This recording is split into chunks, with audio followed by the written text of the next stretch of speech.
ഇവിടത്തെ പാവയെന്ന് ഒരു കാര്യം എനിക്കറിയാം, ഒരു വൃത്തികെട്ട കൂതറ പാവയായിരുന്നു ആ സാധനം എന്ന് പറയുന്നത്. നല്ല സാധാരണഗതിയിൽ നമ്മളെ ഡോളുകൾ എന്ന് പറയുന്നത് നല്ല ബ്യൂട്ടിഫുൾ ആയിരുന്നു. സീസൺ 2 ചിന്നു എന്ന് പറഞ്ഞൊരു പാവ എനിക്ക് തന്നു, ഓർമ്മയില്ലേ? ഉണ്ടോ?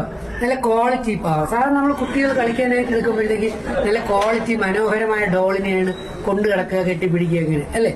എന്നാൽ നിങ്ങൾ ഗൂഗിളിലൊന്ന് അടിച്ചു നോക്കിയിട്ട് ഡബിൾ ഇഫക്റ്റ് ഉള്ള അല്ലെങ്കിൽ സാത്താനിക് ഡോൾസ് എന്നൊക്കെ പറഞ്ഞ് നിങ്ങൾ അടിച്ചു നോക്കി കഴിഞ്ഞാൽ ഇതുപോലെ എക്സും ഇൻഡും ഗുണവും ഈ എക്സ് എന്നൊക്കെ പറഞ്ഞ യൂട്യൂബിൽ കണ്ടിട്ടുണ്ടാവുമല്ലോ അല്ലേ? അങ്ങനെയുള്ള കുറെ എക്സുകളാണ് ഇതിനകത്ത് ഇതിന്റെ മുഖത്തും കാണിന് പുറത്തും ഒക്കെ ഞാൻ ഗൂഗിളിൽ സെർച്ച് ചെയ്തപ്പോൾ കണ്ടു, ഇത് കേട്ട് കഴിഞ്ഞപ്പോൾ. അപ്പൊ അതുകൊണ്ട് ഒരു വൃത്തികെട്ട പാവയായിരുന്നു. അതാണ് എന്റെ ഒരു വിഷമം. അത് ഞാൻ പറഞ്ഞില്ല, ഉണ്ടോ ഇല്ലെന്നറിയാം. ഞാൻ മണപ്പിച്ചു നോക്കിയിട്ടില്ല, ഞാൻ കൈ പിടിച്ചു നോക്കിയിട്ടില്ല. ഞാനല്ല ഉണ്ടാക്കി കൊടുത്തത്.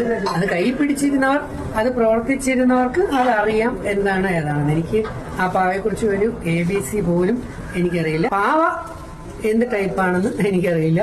പക്ഷെ പാവ എനിക്ക് വൃത്തിയില്ലാത്തൊരു പാവ, വൃത്തികെട്ട പാവ, ഒരു കൂതറ പാവ.